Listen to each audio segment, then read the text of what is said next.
नहमदुहु वनुसल्ली वनुसल्लिमु अला सय्यदिना व मौलाना मुहम्मदिन रसूलिहिन नबिय्यिल अमीनिल मकीनिल हनीनिल करीमिर रऊफिर रहीम। अम्मा बाद, बिस्मिल्लाहिर रहमानिर रहीम। Respected professors, lecturers, brothers and sisters belonging to Catholic Theological Union and all different institutions affiliated with this union. By the grace of Almighty God, I feel honored and pleased to be with you this afternoon, and this is definitely unforgettable occasion for me.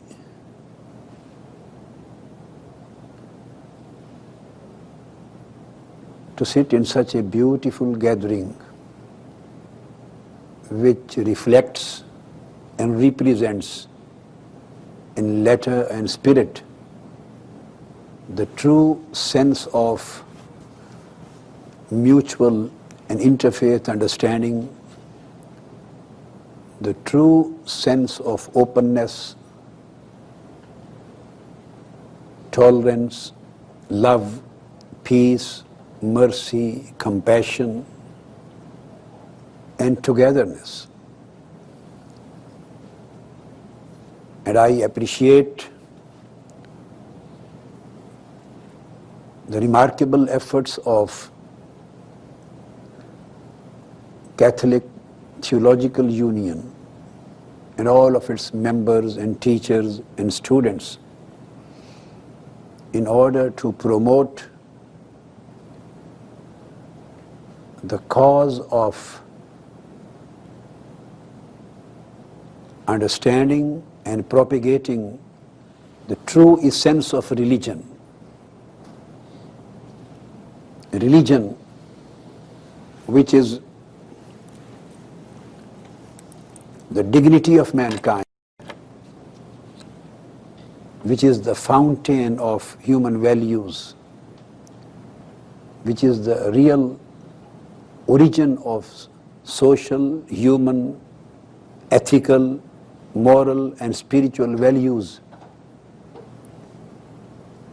which provide the human society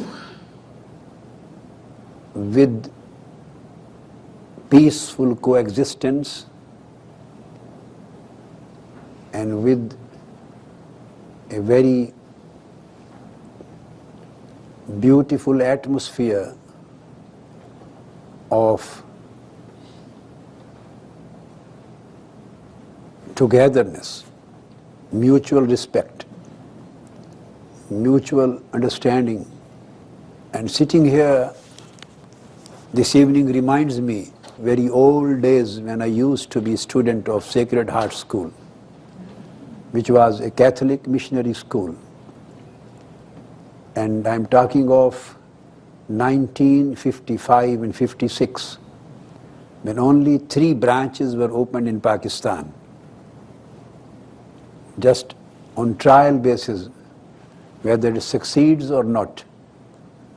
So one branch was opened in my hometown, Jang. The second in Faisalabad, a very big industrial city, at that time known as Lalpur. And the third branch was opened in Lahore, my present city, the capital of Punjab. And after that, they developed the whole system in different parts of the country. And I sometimes feel very pleased and happy in my heart when I remind that my school, Sacred Heart School, still carries a scholarship for a student who tops in his class, in my name giving the Tahirul Qadri scholarship. And I have been there as a chief guest many times in the events. And I keep very close relationship, and I never feel disconnected with my original, the first institution I learned in. And at the same time, my first institution where I learned Islamic sciences in my childhood, that was in Medina Munawwara, that Madrasatul Ulum al-Shar'iyyah, the school for Islamic sciences, which was established in the house of Sayyidina Abu Ayyub Ansari, the famous companion who became the host of Holy Prophet Muhammad, peace be upon him, for 6 months when he migrated from Mecca to Medina. So the same house became ultimately the school for Islamic sciences. And I appreciate the wisdom of my father, who was a great saint of his time and a very famous and well-renowned scholar of classical Islamic sciences. But as a profession, he was a medical doctor. So I always appreciate the openness and wisdom of my father, who at the same time sent me to this school where I used to spend a couple of hours every day till afternoon, and in the evening for 6 to 7 hours he used to teach me Quran and Sunnah and tradition of Holy Prophet and fiqh, the Islamic law and Islamic logic and philosophy and theology and Islamic mysticism. So it was, and I found in my life a beautiful combination and blend between both aspects, and the same combination in a very beautiful manner continued in my life till today, this moment. So sitting here, I feel myself in my old days of childhood. The subject chosen for me for this sitting is legal, juristic. This is the subject is Islamic law, Islamic jurisprudence. Its brief introduction with special reference to an instrument, juristic instrument of Islamic law, that is ijtihad, which is known as rational or intellectual juristic reasoning, which keeps on the continuity, adaptability, and a process of internal movement in Islamic legal system. This instrument keeps it alive throughout times, in all changing circumstances and changing societies from time to time. So the subject which we are going to discuss today is the Islamic law or Islamic jurisprudence with special reference to ijtihad. This is so vast subject, I won't be able to comprehend, rather I won't be able to touch many of the very important aspects of Islamic law or Islamic jurisprudence.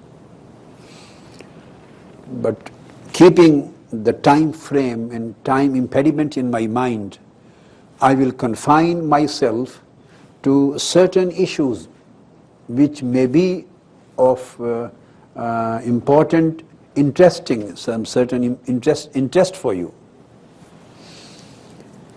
As far as the Islamic law is concerned, basically it comprises, the Islamic law, of two aspects, or we can divide the Islamic law into two dimensions. One is the real spirit of the law, and the other one is structural form of the law. And the students and some other teachers, if they want to study this subject in detail, so I have a book, written my book, Islam in Various Perspectives. And the second one is philosophy of ijtihad in the modern world. And the third is ijtihad and its scope. And the fourth is Islamic concept of law. And one is just law. This is a book here. So certain books written on Islamic jurisprudence, you can get the detailed informations, jurisprudential information through those books. So I will try to be brief and I will try to give some basic references of some important areas of the subject, whatever is possible within this time frame. One aspect of Islamic law, as I mentioned, is the real spirit. And real spirit, we can say, is hikmah.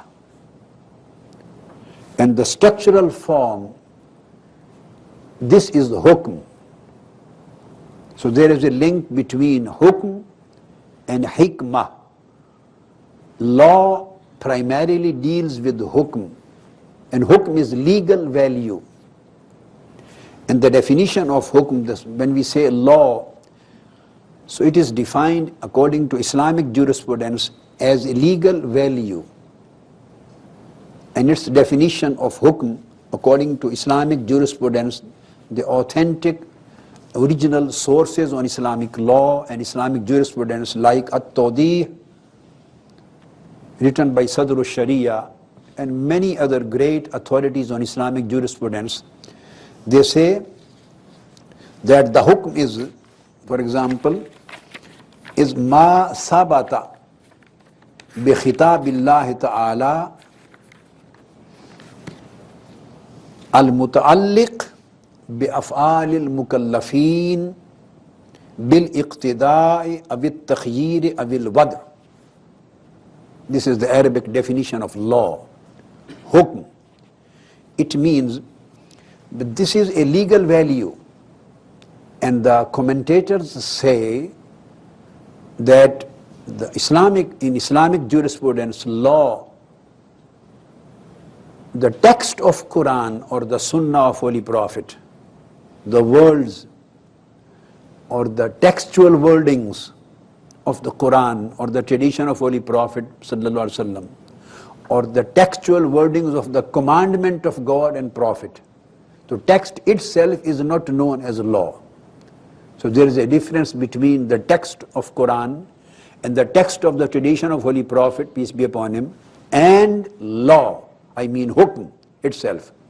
So whatever, any legal value which is established through the text, directly or indirectly, which is established through the text based on divine revelation. So any legal value directly established from that text or inferred from that text. So this inference or establishment of a particular legal value can be direct and it can be indirect in the form of inference or deduction. But whatever is established through the divine revelation, source of the divine revelation, and it deals or pertains to the acts of human beings,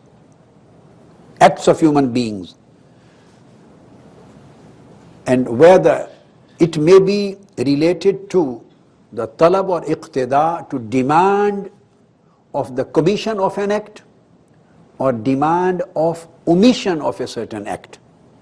It means al-iqtida is a demand. In that legal value or the law in Islamic jurisprudence demands the people to do something or not to do. It is do's and don'ts. Either it demands us to commit any particular act, or it demands us to omit, not to do, not to perform a particular act. So this is known as at-talab, al-iqtida. In English we say demand. And that legal value may pertain to this demand. So this demand creates the two concepts of al-amr and nahi. Commandment, act of commission and act of omission. Or secondly, it may pertain to takhyir. Takhyir means discretion, or that particular legal value established through that divinely revealed text. It may provide you as human beings, as the subjects of law, it may provide you a discretion to do or not to do. So here that legal value becomes indifferent. It provides you an open permissibility, an open option, an open discretion. So it leaves on your discretion to perform a certain act or to abstain from it. So either it demands, the law either it demands to do a particular act or not to do, or it gives a discretion to the people to commit an act or to abstain from it. So this is discretion is known as at-takhyir, al-ikhtiyar. It means authority. It confers authority, an option, a choice to the people to do or not to do any particular act. So in both ways, it would be considered under the Islamic law, under the caption of permissible.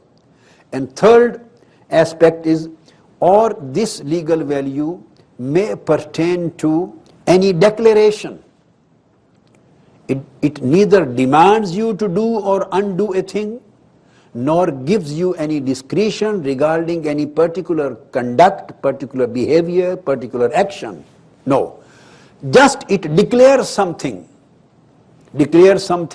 as a condition of this particular act, or as a reason behind this particular act, cause of this particular thing, or this act is hindrance for that, this is an interception for that, this may be an outcome of that act, so this is a condition for that. So it may discuss any kind of condition, or it may discuss the reason, or it may declare anything legally concerned with that particular act as an outcome or as a result or as a reason behind it. So these are three impacts of legal value which we say hukm, and that is the law. So the Islamic law means that it provides an instruction or a guideline for human conduct, for human behavior, for human actions, either in the form of prohibition or permission, commission, or in the form of discretion, or in the form of declaration of particular thing related to that. So if this legal value or this legal conduct or this instruction for this behavior is derived from a text which is divinely revealed, and it may be derived directly or indirectly in both ways, so it would be known as law in Islamic jurisprudence or according to Islam. So this is the definition, this is the basic concept of Islamic law. Normally when we talk of Islamic law, the people presume as if we are talking of Islamic legal science. In generality, people understand Islamic law as the whole body of Sharia. The Islamic legal science is generally, by a common man, is taken as Islamic law. But that is fiqh. It is known as al-fiqh, legal science, the whole body of Sharia. So that is separate. Deen is separate. Deen normally is known as religion, although there is no proper translation of the word deen in English dictionary. The only word which we can find is religion, and religion can be translated in Arabic madhhab, a path. So it is narrow in its scope and meaning. So Islam does not accept itself as a religion, and right from the first chapter of Quran to the last 114 chapters, Quran has never ever introduced Islam as a religion. And same in the Sunnah of Holy Prophet, tradition of Holy Prophet never introduced Islam as a religion. Religion is a part of Deen. Deen is a totality. It is very comprehensive and all-embracing aspect which deals with every single aspect of human life. It may be religious and spiritual, it can be secular and material, It can be related with political aspects of life. It can be related with economic field of life. It can be related as our social aspects of life. It can be related to the civil matters, can be related to the criminal matters. It can be related to the monetary and financial matters. It can be related to purely matters of worship, relationship between man and God. It can be related with the domestic matters, with the family, wife, children. It can be related to the matters of the society, relationship between nations to nations, as international law covers it. It can be related to our, for example, relationship with the animal kingdom, relationship with the birds, relationship with all of the creation. It can be related to the human rights. It can be related to any aspect which human life is related to, whether in its individual and private sphere, or in its domestic sphere, or in its civil and collective and societal sphere, or in its national sphere, or in its international scope. So when we talk of deen, at the same time, deen is a mazhab, is a religion, as well as deen includes the secular.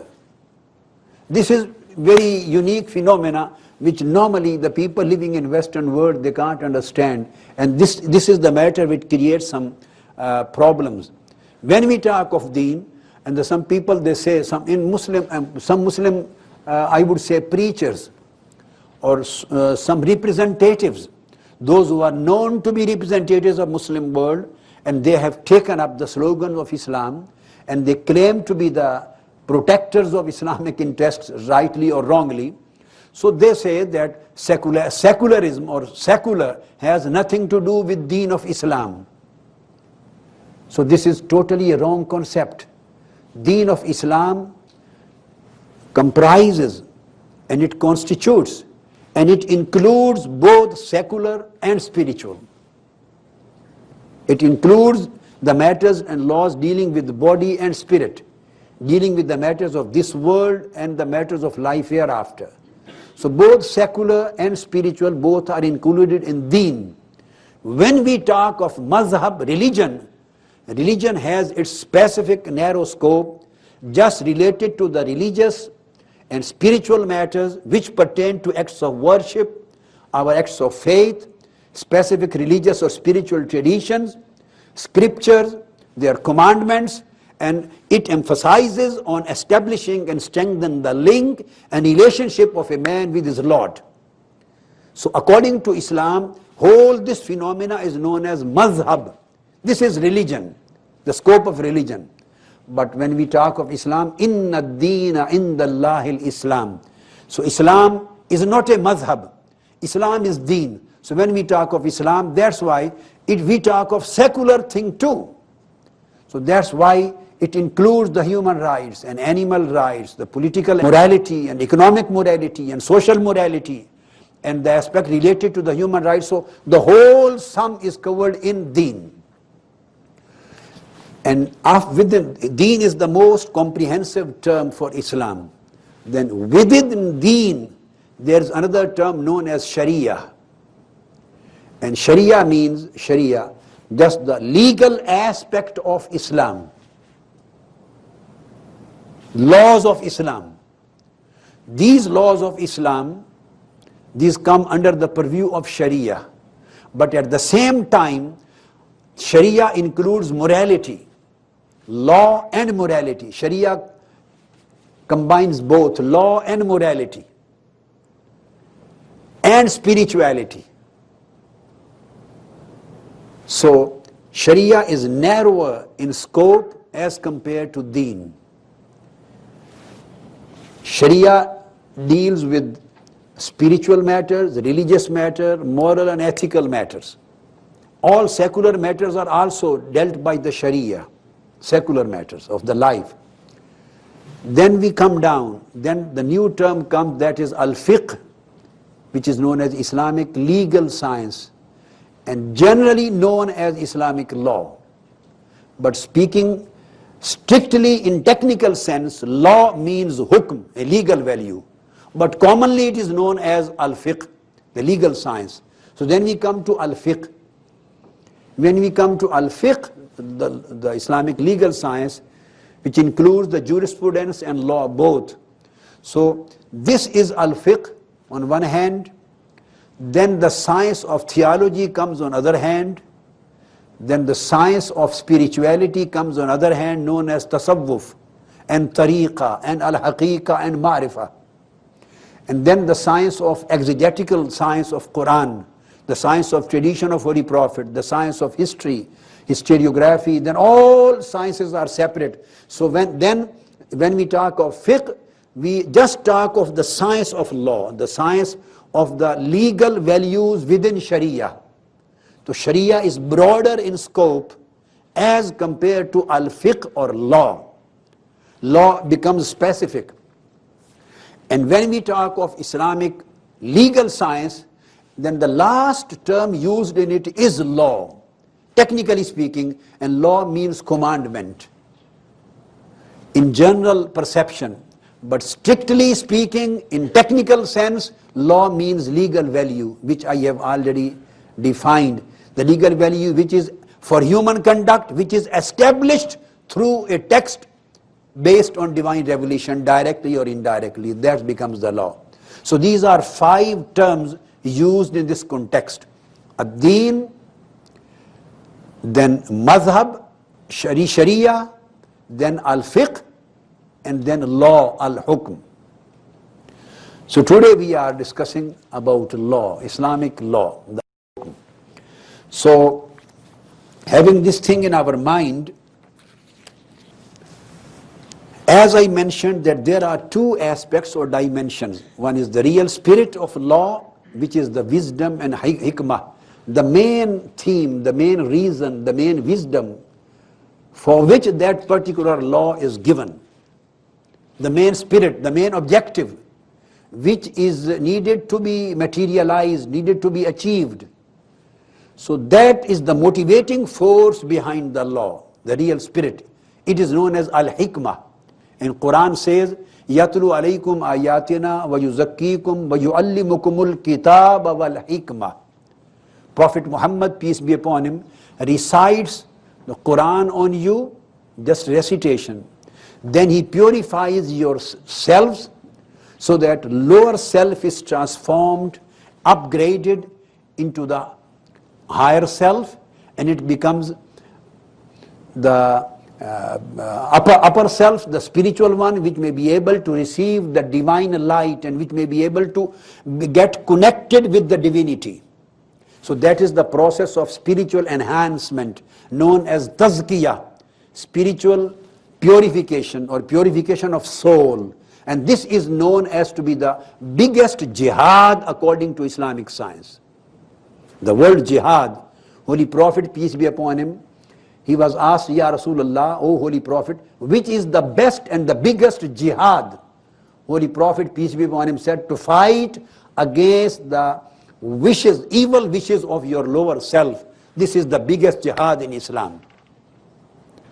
So that all wise and evil wishes and propensities which compel a man towards these worldly objectives, which are negative, which create a negative impact on human moral life, on human social life, human sexual life, human relations, human conduct. So to purify the soul and to fight against the forces of that evil of the lower self, so that he may become a moral actor.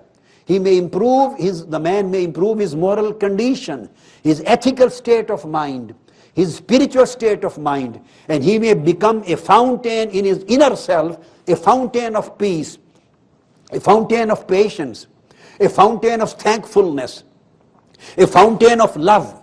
He may become a fountain of generosity. The man, he may become a human. He may become a fountain of benevolence, fountain of justice, fountain of kindness, fountain of softness. So his inner self becomes rich and he comes out of the grip of the lower self. So this constant fighting on that inner level, so that the man maintains its spirituality, and in spite of living on this earth, he may be considered through his acts, through his conduct, through his morality, a person as if he is living in the divinity, known as Al-Mala ul-A'la. So being a man, a mortal person, but he possesses the attributes of the angels, attributes of the divine world. So that's why he does not react and he does not repel the evil with evil. He repels evil with good action. He does not repel the injustice with injustice. He repels injustice with justice. He does not repel cruelty with cruelty. He repels cruelty with kindness.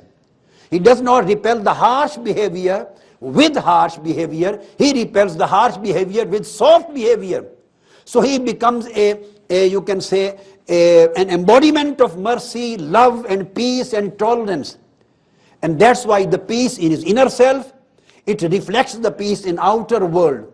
And here the man becomes a connection for the peace for the human beings, from individual to individual, from individual to society, and from society to the world, the whole society of communities. So this is a constant struggle. Holy Prophet said, this constant spiritual struggle for refinement of your lower self and purification of yourself is the real biggest jihad of Islam. So in Islamic terminology, this is known as tasawwuf and tariqah. So this is a full-fledged science. As the name of Rumi was mentioned, the name of Ibn al-Arabi was mentioned, as the name of Junaid Baghdadi is mentioned, the name of Shibli is mentioned, the name of Sari Saqati is mentioned, Zunnun Misri is mentioned, Sheikh Abdul Qadir Jilani's name is mentioned. So all the, and if you go to the books of tasawwuf, on every single or second page, the original authorities of Islamic spiritualism, Islamic mysticism, Islamic tasawwuf, I say with authority, on every single or second page, you find references for the Islamic spirituality, references from the sayings of Prophet Moses, or references from the saying of Jesus Christ. In the same way as we find references from the traditions of Prophet Muhammad. And in wilaya, the spiritual link with Almighty God, there is a concept of al-wilayatul isawiyya in Islam. That your friendship, when you establish your spiritual friendship with God, one of the kind as the wilaya al-Muhammadiyya, there is a kind of wilaya al-Isawiyya, where the spiritual qualities of Jesus Christ start reflecting in the spirit of a man. This is the concept of Islamic spiritualism and Islamic tasawwuf too. So these are different branches.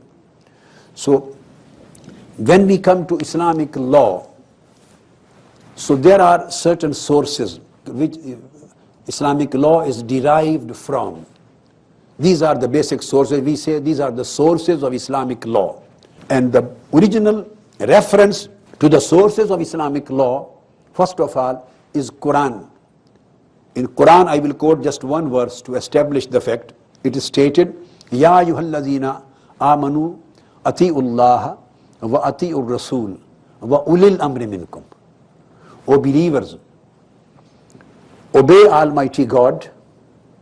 So obedience to God establishes the fact that the first fundamental and primary source of Islamic law is Quran, because Quran is the word of God, according to Islam. The second, wa'ati'ur Rasul, and obey the messenger, Prophet Muhammad, peace be upon him. So the commandment of obedience to messenger, Prophet Muhammad, means that the second fundamental, basic and primary source of Islamic law and Islamic morality and Islamic spirituality and Islamic tasawwuf and Islamic sociology, all these aspects. So second basic fundamental source for them is Sunnah and tradition of Holy Prophet Muhammad, peace be upon him. His sayings, any speech of Holy Prophet, acts and deeds of Holy Prophet, I mean his conduct and behavior. And number three, his tacit approvals. If anything was performed in front of him and he knew about that and he did not prohibit it, he did not ask the people to abstain from it, so his silence means it was his tacit approval. So either he said something, or he did something, performed something, or he approved some act tacitly by remaining silent. So all these three kinds are known as Sunnah of Prophet Muhammad or Hadith, tradition. So its narration is known as Hadith. The substance of Hadith is known as Sunnah. And the narration of that Sunnah, of that substance of the conduct of Holy Prophet or speech of Holy Prophet is known as Hadith tradition. These are technical differences between two terms. So second, original source is Sunnah of Holy Prophet, peace be upon him. So in Islam, Islamic law, primarily every single legal value or every law has to be originally derived from the text of Quran or from the text of the Sunnah. Now comes third word in Holy Quran, said, وَأُولِي الْأَمْرِ مِنْكُمْ. It means if you don't find anything specific in the text of Quran, if you don't find any solution or any commandment or any particular reference specifically in the text of the Sunnah of Holy Prophet, then a third source has been given in Quran, and it is known as secondary source.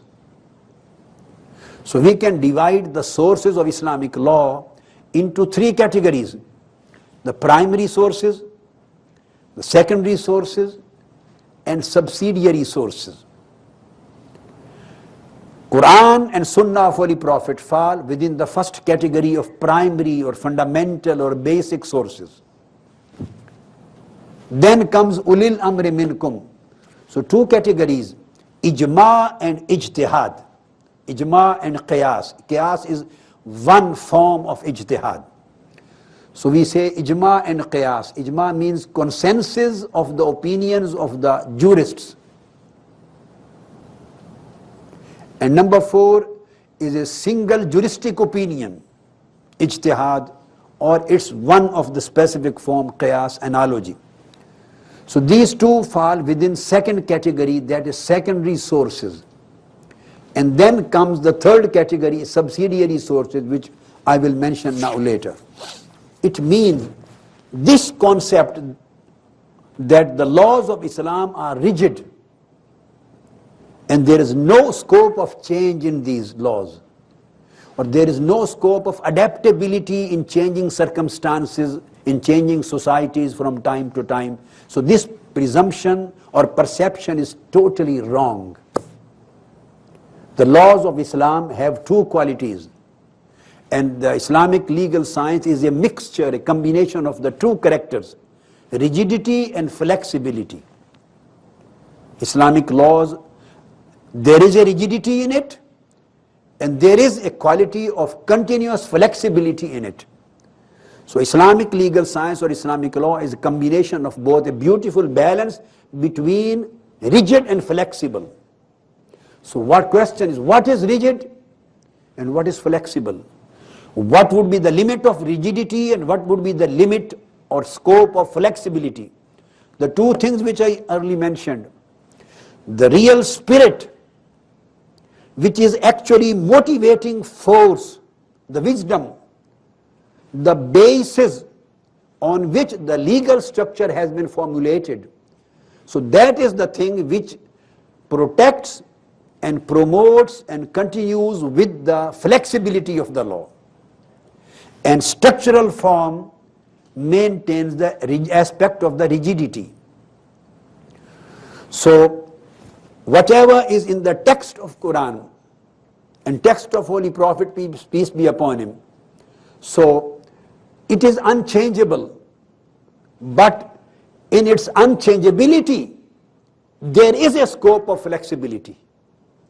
And the scope of flexibility in the rigid structure, rigid appellate form of the law is known as ijtihad.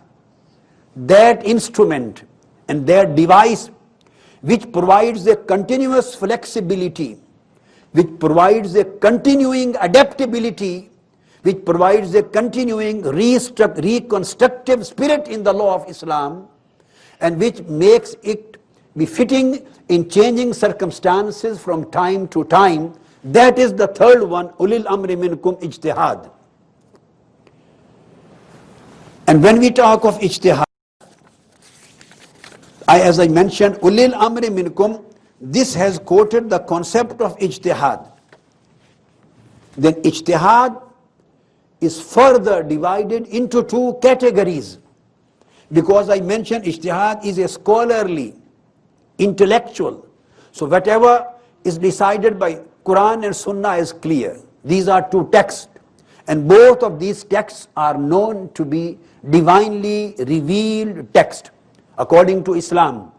Not a single word of Holy Prophet Muhammad, peace be upon him, is to be taken or is not taken as his own, based on his own whims and desires, or based on his own wishful thinking, or based on his own personal opinion. No.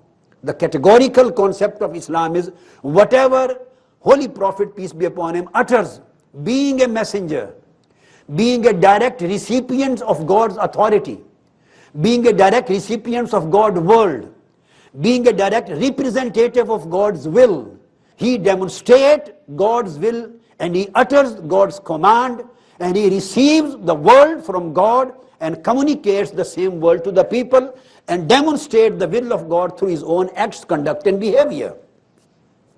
So that's why whatever Holy Prophet Muhammad, peace be upon him, according to Islam, speaks about, his every word of speech, his every act and his every deed, and his every tacit approval is according to Islam taken compulsorily, mandatorily taken as revelation of God. According to Islamic tradition, revelation is of two kinds: explicit revelation and implicit revelation, external and internal, express or implied. We say al-wahi al-jali and al-wahi al-khafi, apparent and external revelation and internal and implied revelation. So the difference between the Quran according to Islamic law and the Sunnah, the Hadith, is that the Quran is divine revelation of Almighty God in its words as well as in its meanings. When we talk of the text of Quran, so Quranic text includes the words of God and meanings of God. So according to Islamic religion, according to Islamic teachings and Islamic law, not a single word of the Holy Quran has been concocted or has been produced or has been formulated by Prophet Muhammad, peace be upon him, as his own language. No, absolutely no. The words were conveyed and communicated on the heart of Prophet Muhammad, peace be upon him, through the angel Jibreel, along with the meanings.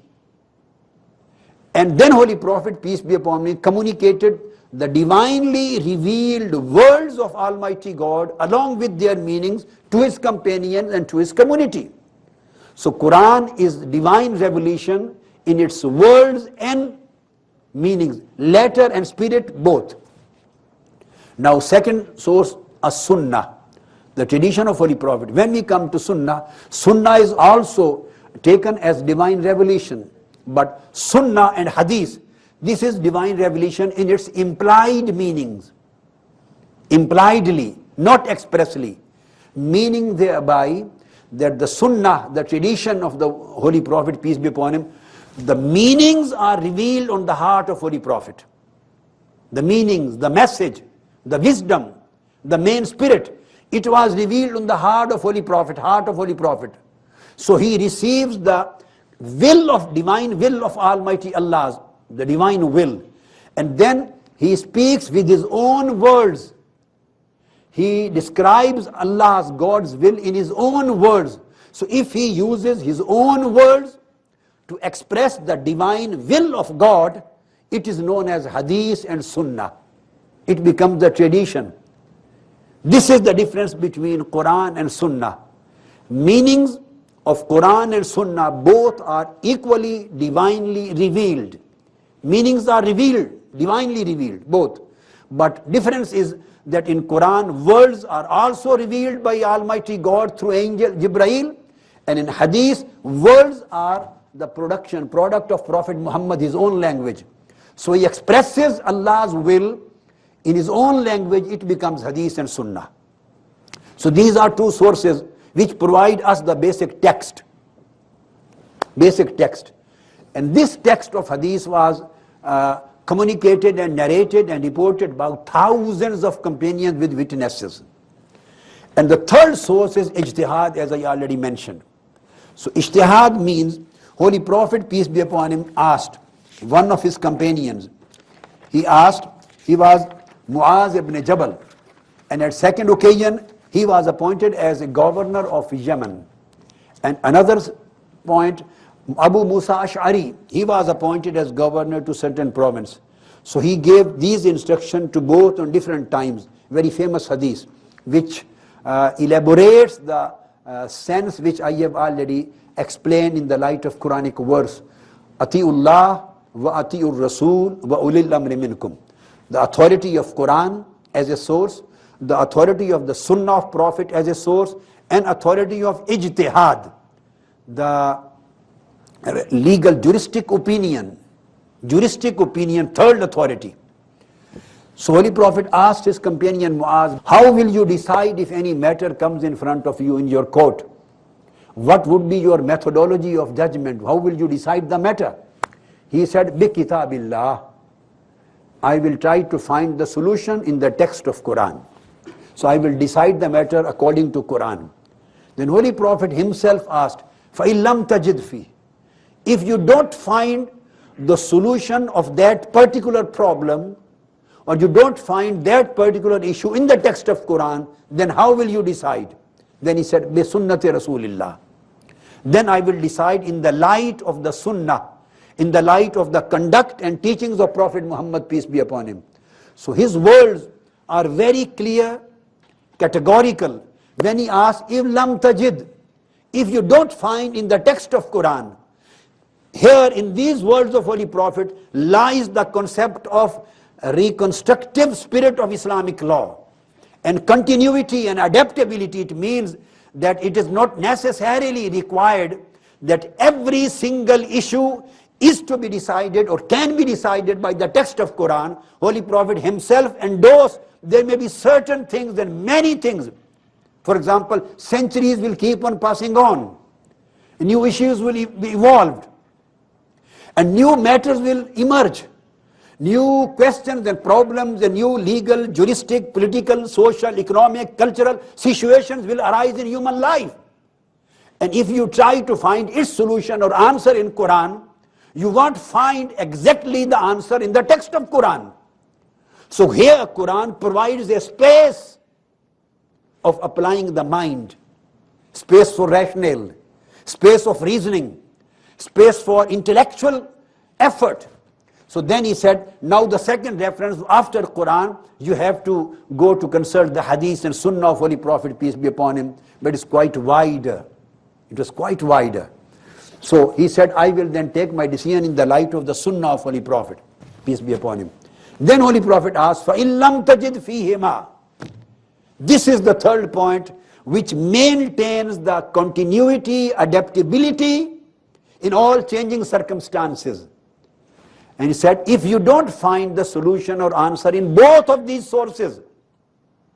So there are some people now, in present time, they interpret the Islamic law in their own way, and they are not ready to go out of the scope of the text of Quran and Sunnah.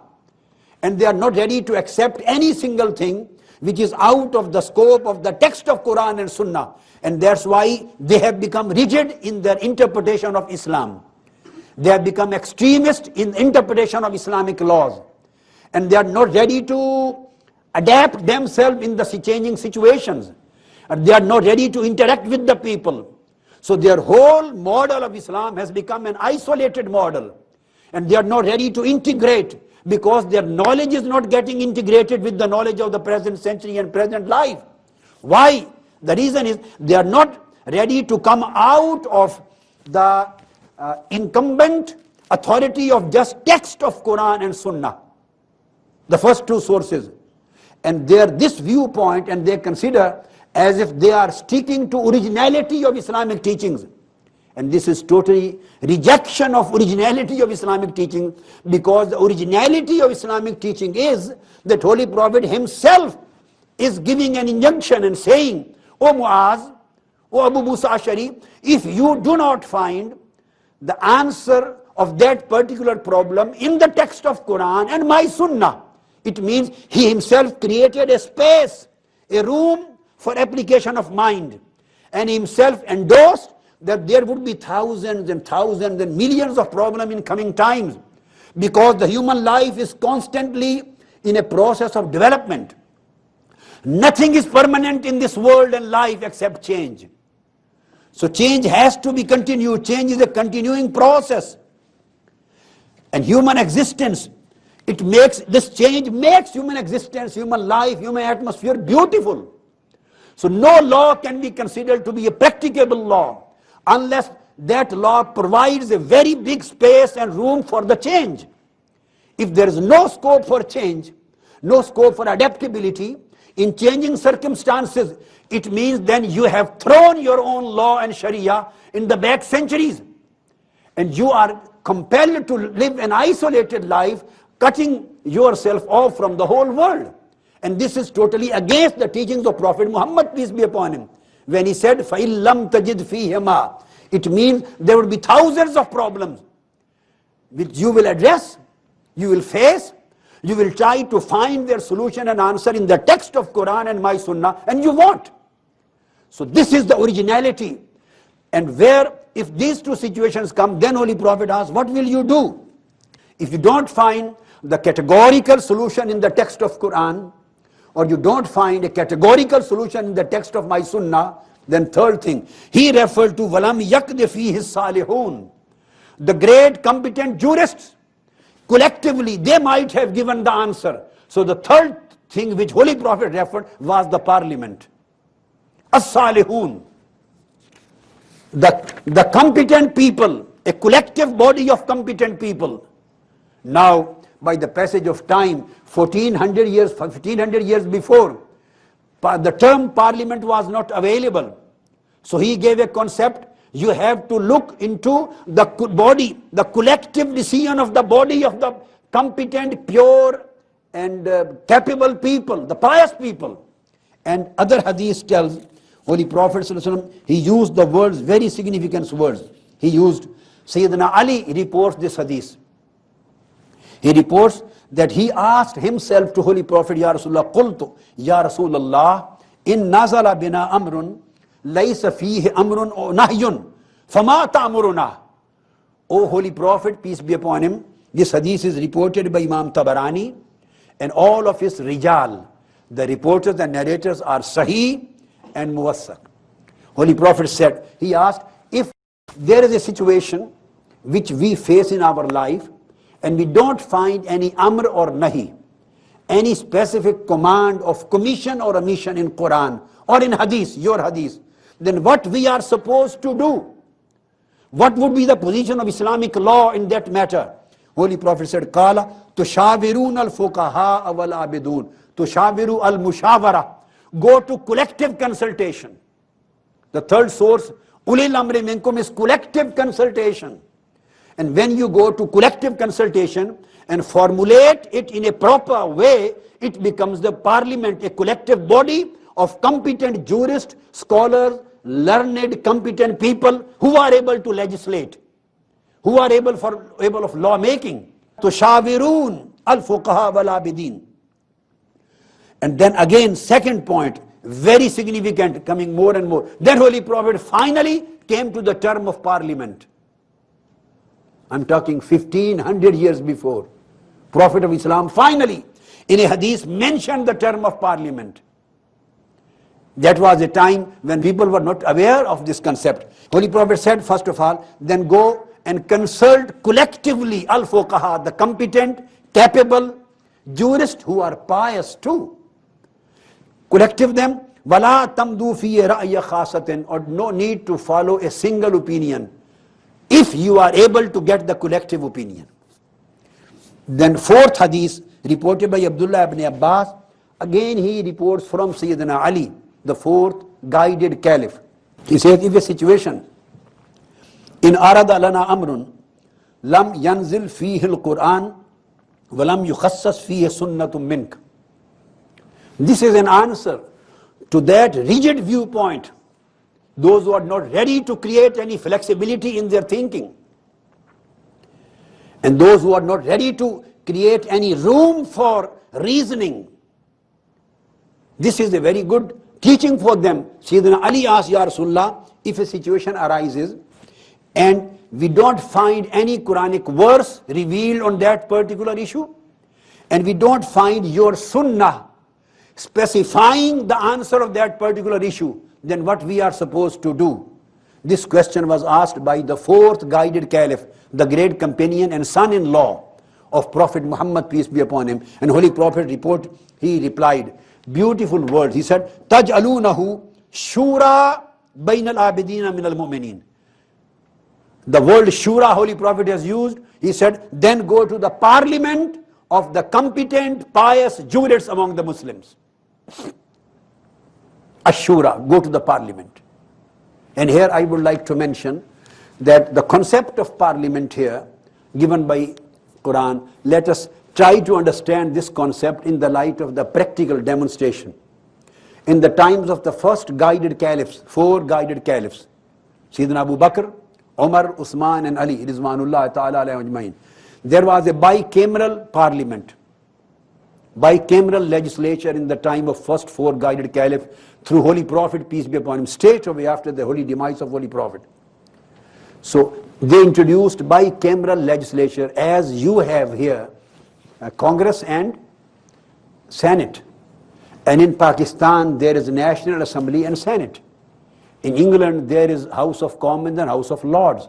So this bicameral legislature, two houses of parliament, were initially and constitutionally and juristically introduced by Prophet Muhammad and his first four guided caliphs.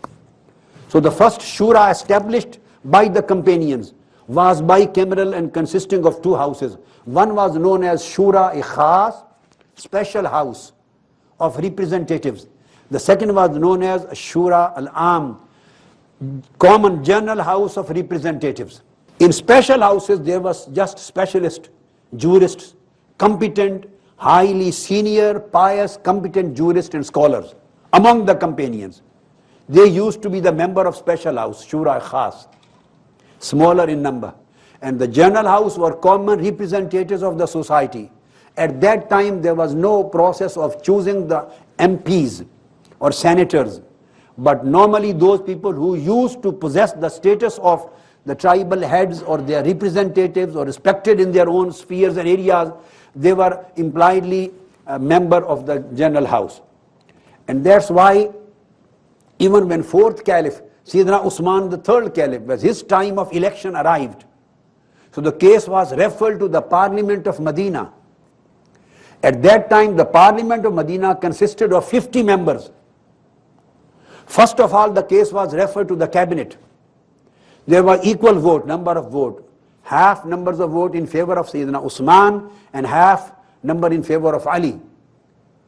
Who should be chosen as next head of the state, next president? At that time he was known to be Khalifa. And Khalifa has the same meaning as president or prime minister, nothing else. Some people are crazy and they have given totally wrong concept of Khalifa and Khilafa. Khalifa just means head of the state.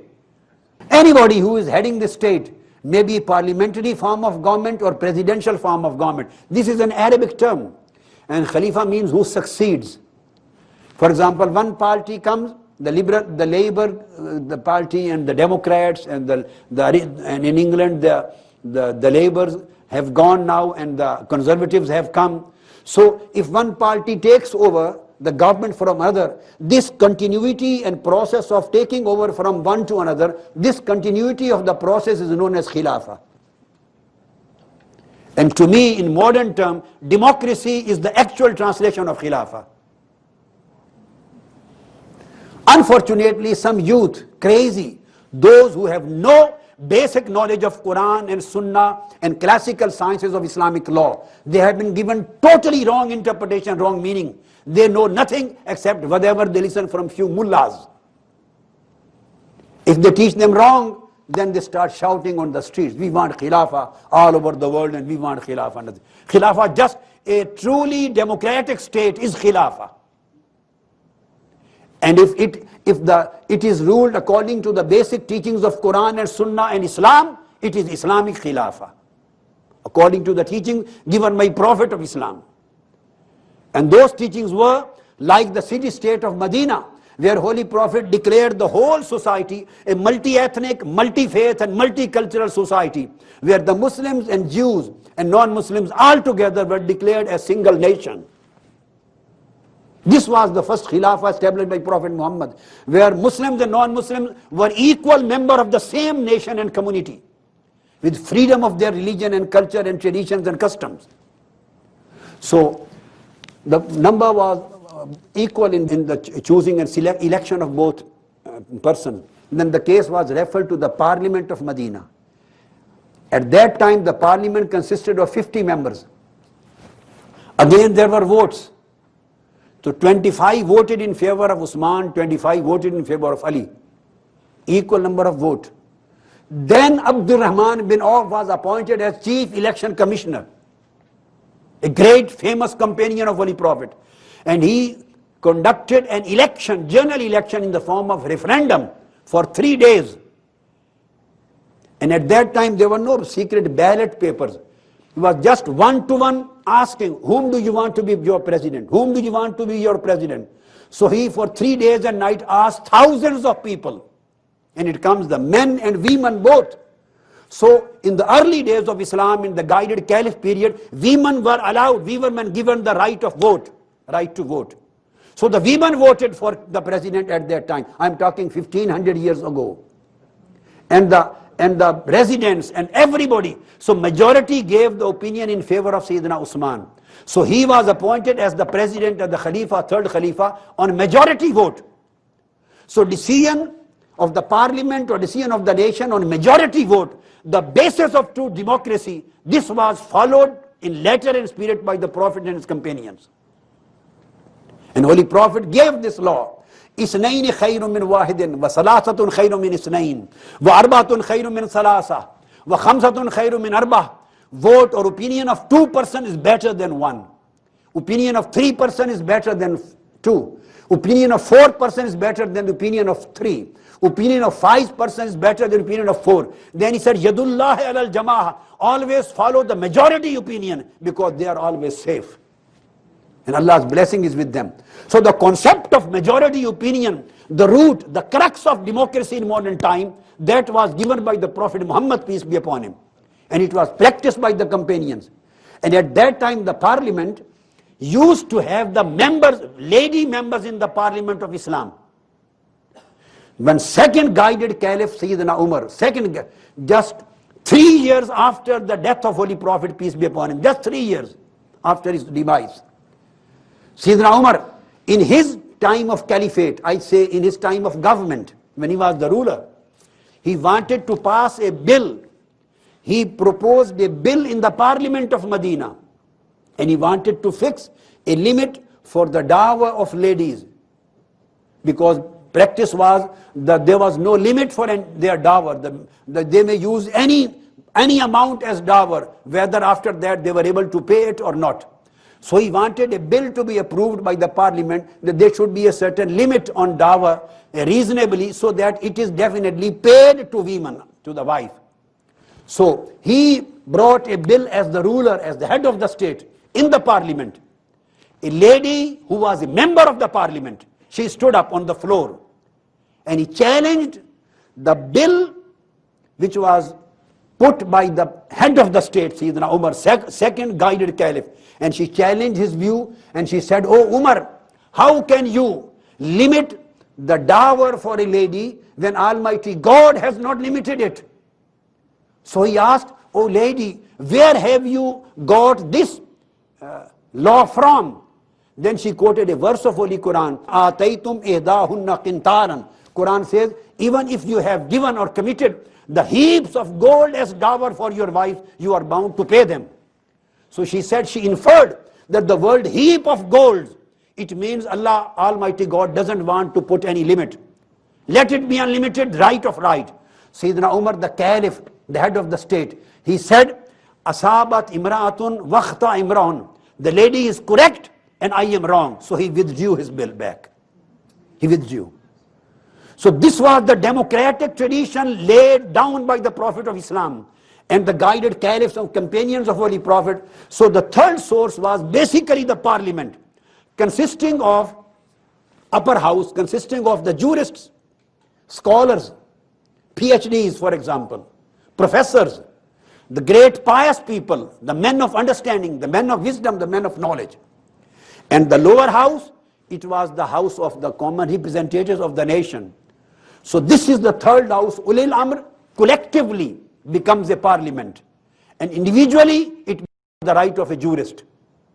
He gives a juristic opinion in the light of first three sources. He said, so first of all you have to consult the Quran.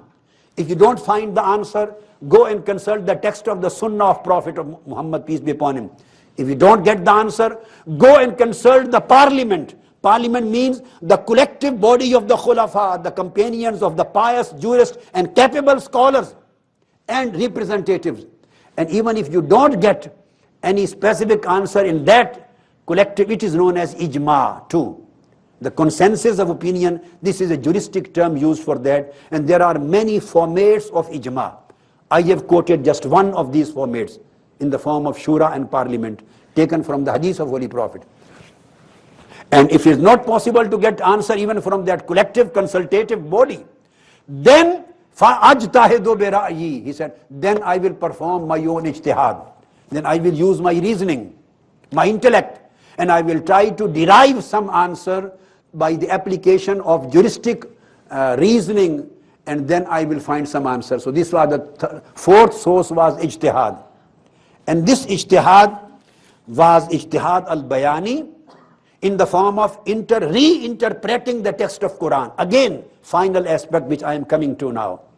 Even if there is text of Quran and text of Hadith, even there is a scope of flexibility in Islamic law, even up to the extent of the text of Quran and text of Sunnah, because there is al-ijtihad al-bayani. It means in the changing circumstances, many words are used in Quran and Sunnah. Words cannot change. Words are unchangeable. But single word has different meanings sometimes. At one time, one specific meaning was chosen by the jurists. Situation has changed.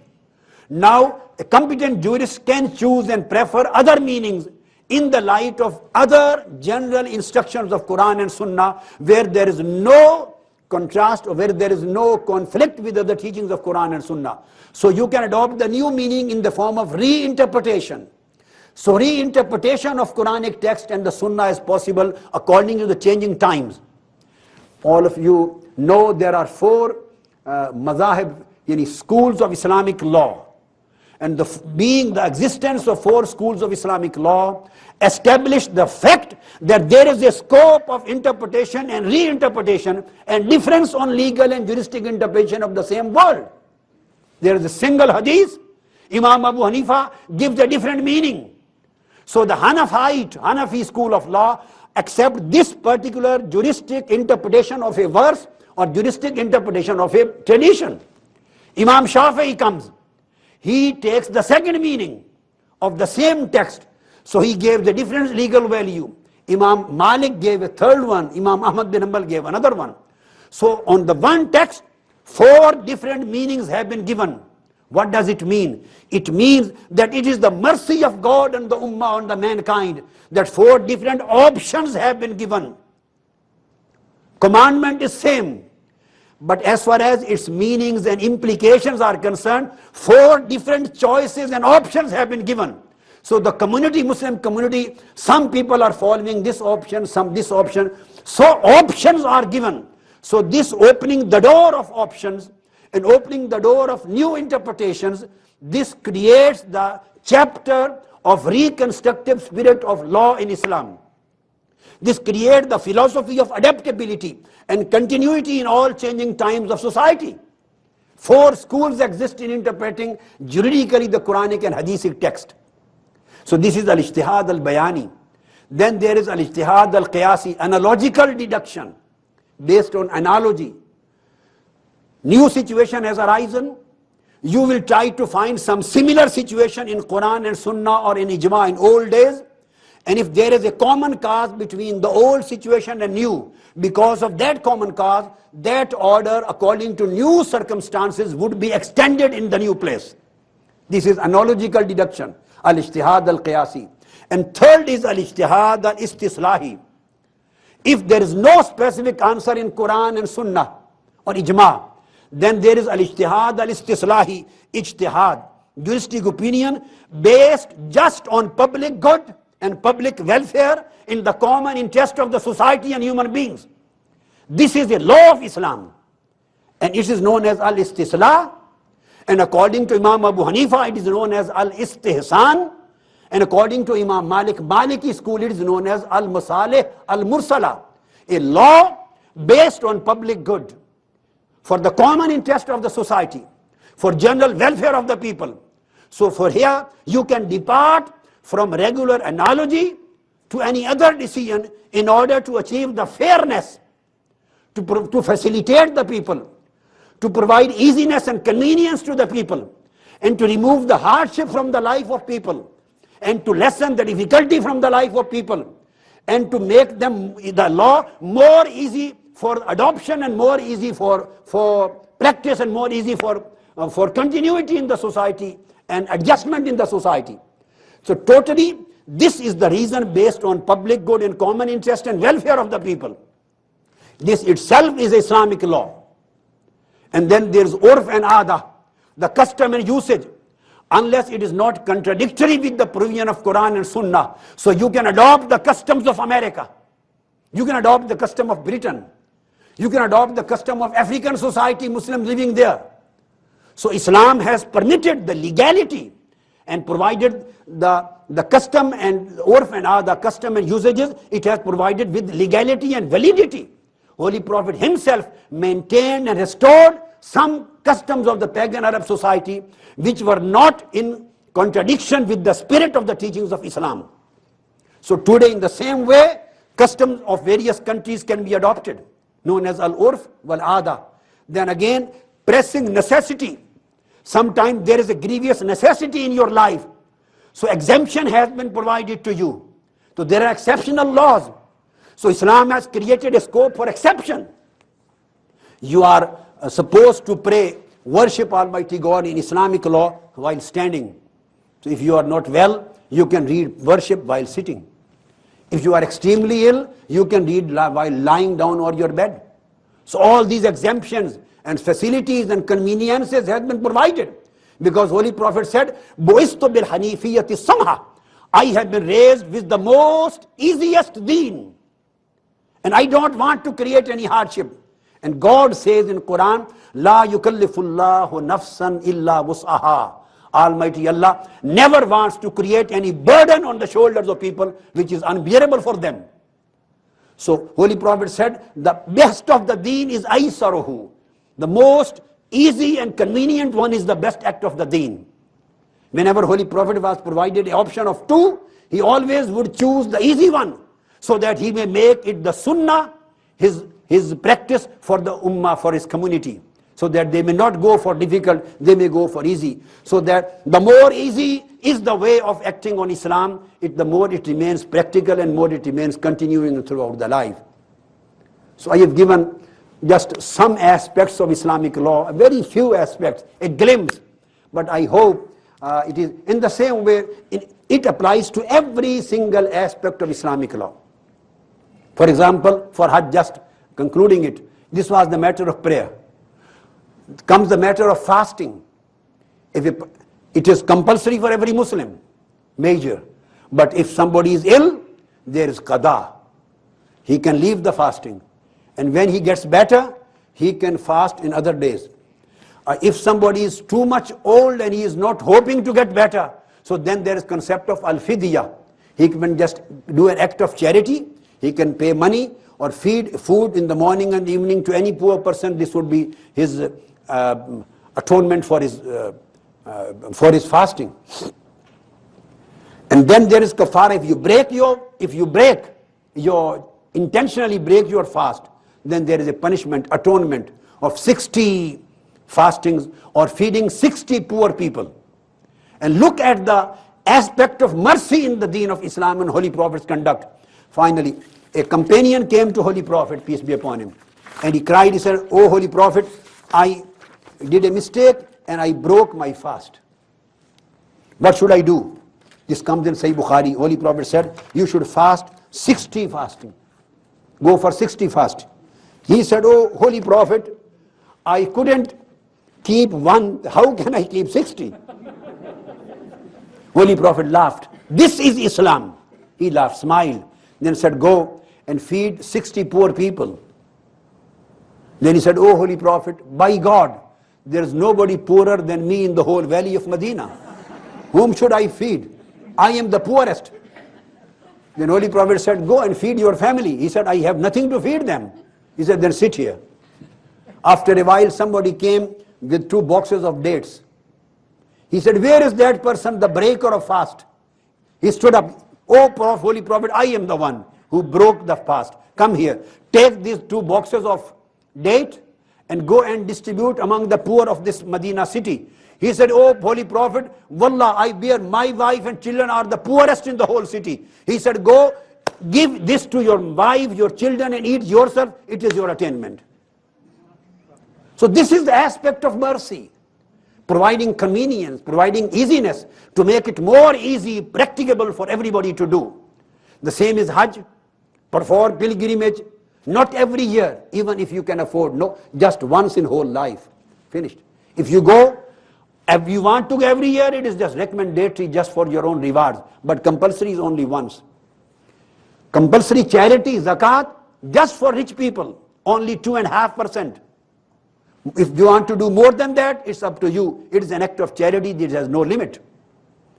In every single act of worship, in every single commandment of Islam, there are exceptions, there are facilities, there are exemptions, there are exceptional permissibilities, then there are graduality. Don't put all burden all of a sudden.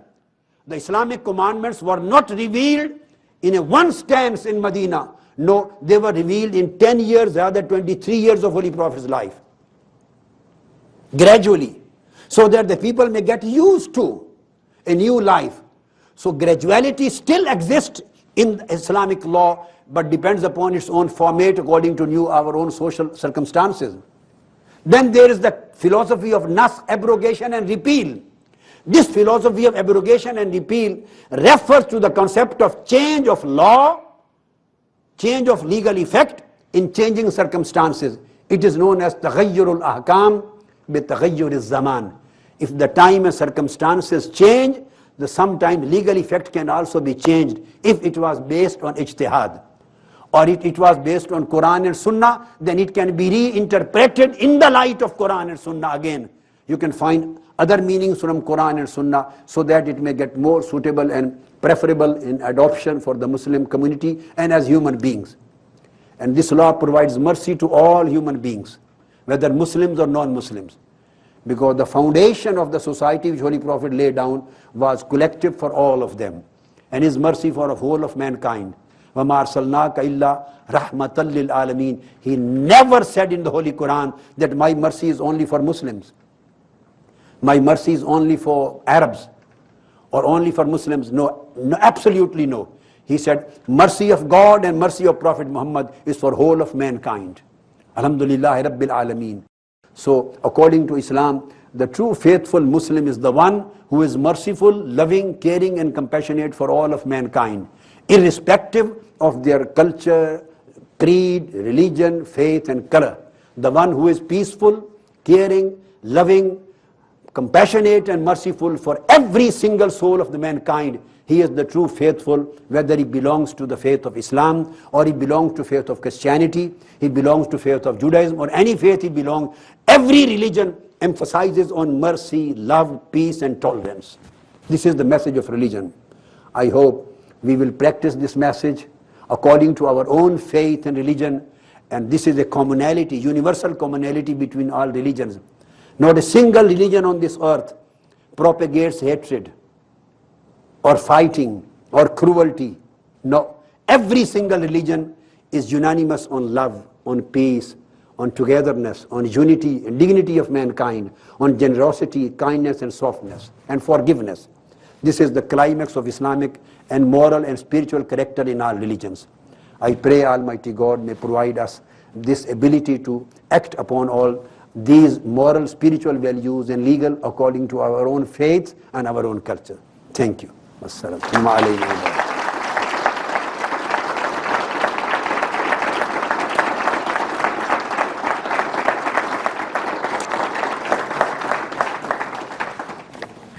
Assalamu alaikum. Thank you, Sheikh, for your comments. It was a very interesting lecture. My name is Catherine Metris, and I've done some writing on Islam. Particularly, I headed the Gender Justice in Iraq project for DePaul University's College of Law. And in that program, we brought together a group of women's rights experts from across the Arab world to discuss best practices for women's rights.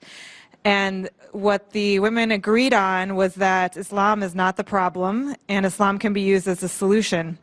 So I would appreciate your comments on specifically how do you see ijtihad or other facilities in Islam being used to further women's rights? And do you think that there is an issue if these parliaments or these groups of scholars are composed entirely of men, and do they have to be composed entirely of men? Because typically Islamic jurists and scholars are men.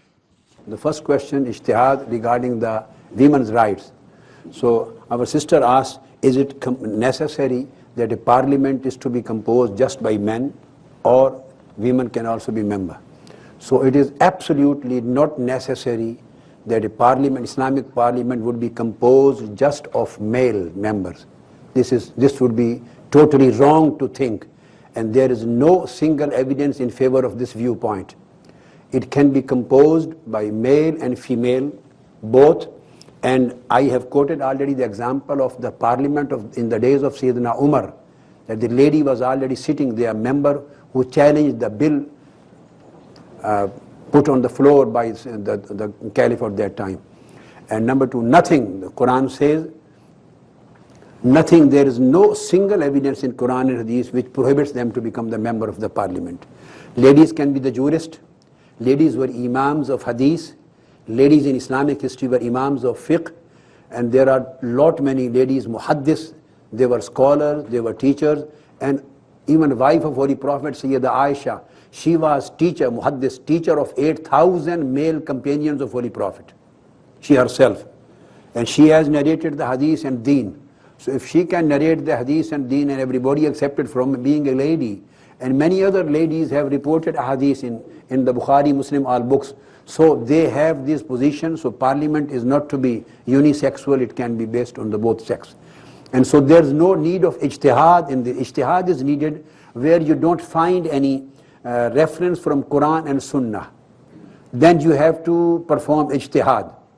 And if there is no binding on the ladies to become member of parliament, so it doesn't come under the purview of ijtihad even. This comes directly under the text, directly under the text. Wherever there is no prohibition, it means it is permissible. The Islamic law is al-aslu fil ashiya al-ibaha. Anything which is not forbidden, it is taken to be permissible according to Sharia. Anything which is not forbidden and prohibited, it would be taken as permissible. This is the law of basic Islamic jurisprudence. So we are not supposed as Muslim or Muslim jurists to find the permissions. We are supposed to line out the prohibitions. Only prohibitions have been mentioned in Quran and Hadith, and whatever has been left, it is not mentioned under the list of prohibited and forbidden. Whatever has been left and is silent, that is automatically to be considered as permissible. Holy Prophet said, what is halal has been mentioned in Quran and Almighty Allah's and revelation and Hadith. What is haram is already mentioned. And wherever you find the silence, it means Almighty Allah has given you the choice, and Allah loves the people who act upon His choice. So the question of the ladies' membership in parliament doesn't fall under the ijtihad. It is higher than ijtihad. It comes under the direct text of the Sunnah of the Khulafa ar-Rashidin. It's fine? Thank you. Assalamu alaikum. I would like to ask a question that deals with your presentation of the way that revelation occurred. As I heard it, you said that the words of the Quran were revealed to the Prophet, peace be upon him, and the meanings of the Quran, and the meanings were then communicated to the community. And I was very interested in the description of how the meanings were communicated to the community, because I thought I heard you say that that was the hadith, that the hadith were the meanings. And I wondered about that, even from the position of ijtihad and juristic tradition, because the jurists would raise questions even about certain hadith that the Prophet at many times was acting as a human being, and he might have made rulings out of his own reason that were scientifically wrong. And therefore, to say, like the date palms in Medina, for example, that hadith example is given. So therefore, to say that all the hadith are meanings of the Quran would seem to be raising the hadith to a theological status close to revelation that the tradition itself might not accept in that way. So I would like a clarification, please. It's a very interesting question. Let me explain that how meaning of Quran was. I said the difference between Quran and Sunnah is this, that Quran is divine revelation of Almighty God in words and spirit, in letter and meanings, both. So Holy Prophet communicated the same words to his ummah, and the meanings which they kept, if anybody asked, they were normally understood. If anybody asked, and what is the meanings, Holy Prophet explained it. The same explanation which Almighty Allah has conferred in his heart and spirit. So the Quran is divine revelation, words of God along with the meaning divinely revealed. And hadith I mentioned, meanings are from divine revelation and words are given by Holy Prophet in hadith.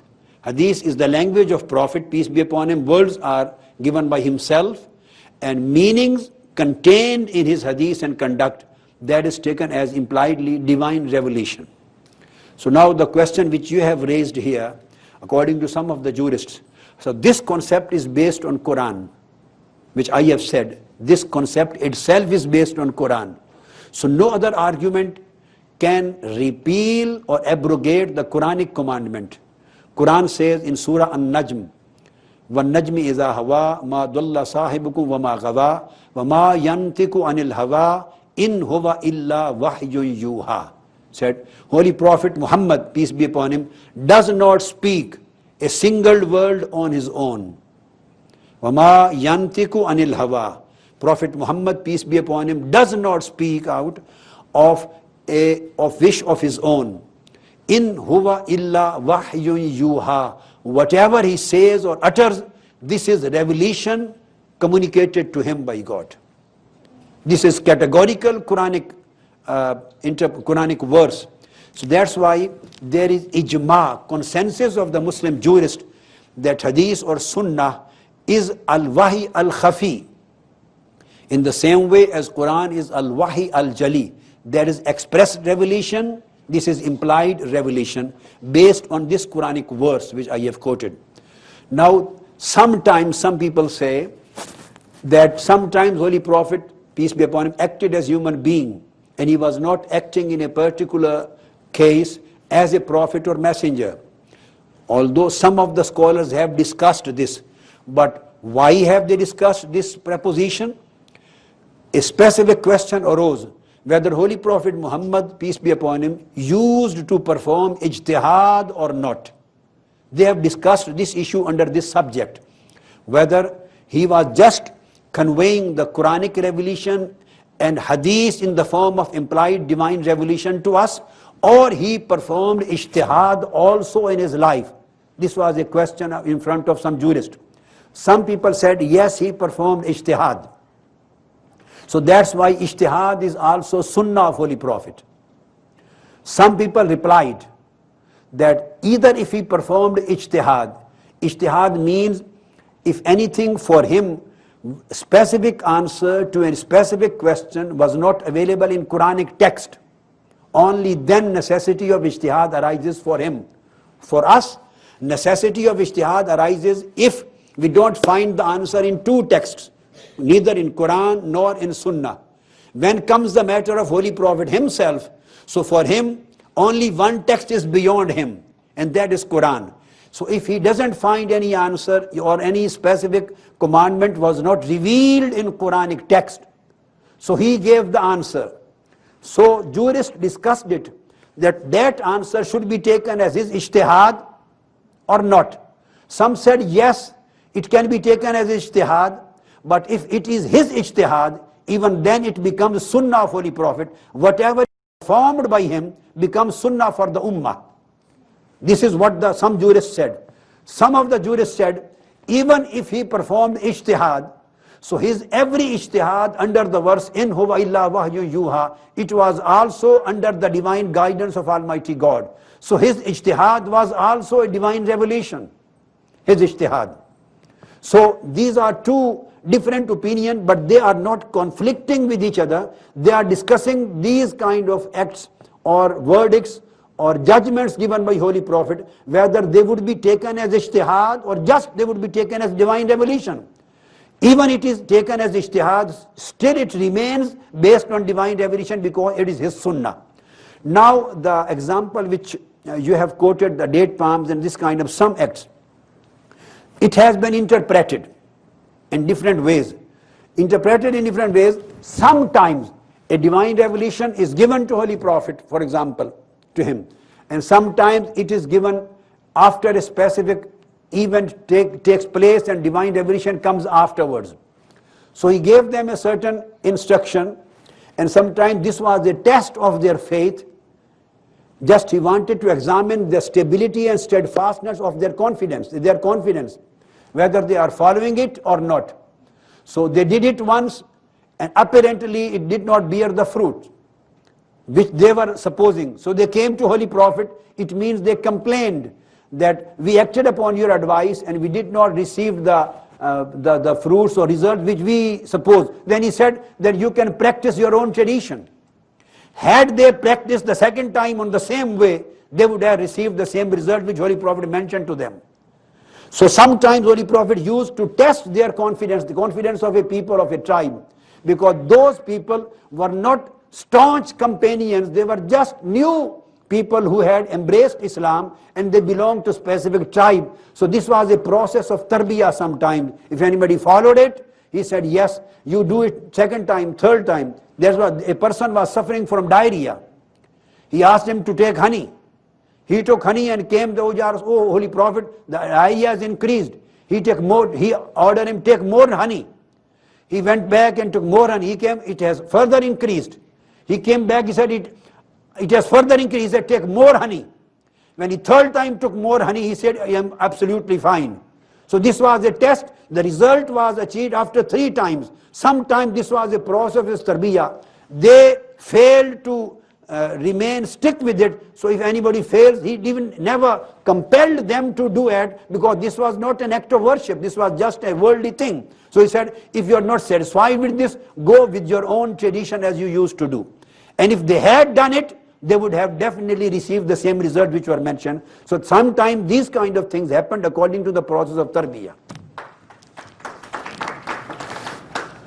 And now the last thing regarding the same question, this was Holy Prophet provided a room to act upon in the worldly matters, to act upon your own experience. This was second sunnah. He gave an instruction. If they have their own experience, he said, go back to your experience. So this became sunnah also for the community.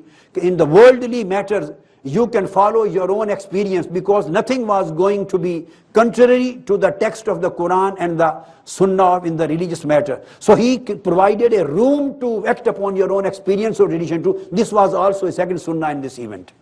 Thank you. Thank you for your excellent presentation. I would like to bring your attention that behind this presentation, the conceptual framework, I want it's my feeling that that conceptual framework may not be sufficient in the modern area that we are living in. Now, the conceptual framework in which your discussion took place takes Revelation as a mushaf, as a written text with a sequential page by page and a written text in a book. When we take Revelation in that sense, it, just for the sake of, or we can take Revelation as a living experience. The example will be that if we have a music written on a piece of paper, that is not music. That is a text, a music written on it. Only when that text is played, when that music is created and heard, then it becomes the living phenomena. And every time the same text is played, the experience is different, even though the text is the same.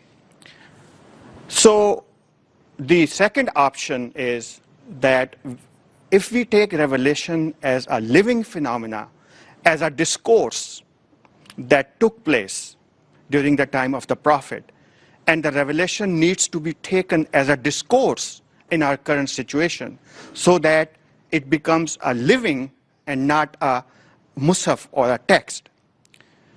For that, in order to become it to be a living phenomena, it is really about the meaning of life. So what's your question, then? So my question is this, that the text as a mushaf and revelation as a living phenomena, there is a difference. And these are two different conceptual frameworks. And what I'm proposing is that this mushaf approach may not be sufficient for our needs. It's a very interesting question. Let me explain that to me, whatever your good self has explained, these are two different ways of expression. To me, there is no contradiction in basic idea. When we say the text of Quran and Sunnah is divine revelation, it does not mean that revelation was in the form of this mushaf or book. I said the revelation was the words of God and the meanings of the God and the will of God revealed on the heart of Holy Prophet and described and expressed by Holy Prophet, peace be upon him, to his people, and later on written down on the mushaf. So this is just whatever, for example, I am saying now, it is being recorded. This is the record of revelation. The mushaf is record of revelation. Revelation is the text which consists of the words and meanings and messages revealed by Almighty God, the Lord, to his prophet or messenger. So that is unchangeable forever. But at the same time, it includes the message of living phenomena. How? I would explain in other way that the same message of divine revelation of Quran and Sunnah, when it is experienced, when it comes to practice, and we demonstrate the will of God, and we practice it in our life, and we experience it. So through experiencing, it creates results, spiritual results in our inner self. That spiritual results which emerge out of the experience or practice or practical demonstration of that divinely revealed message which we got from the text just for the practicing. When we experience it in our inner self, so we receive an opening of our heart, an opening of our spirit, and it creates a spiritual impact in our life. That spiritual impact creates different experiences. Experiences keep on varying from person to person according to his ability, according to the level of his purity, according to level of his own amount of endeavor, spiritual, which he put in the whole process, according to the level of his own spiritual capacity.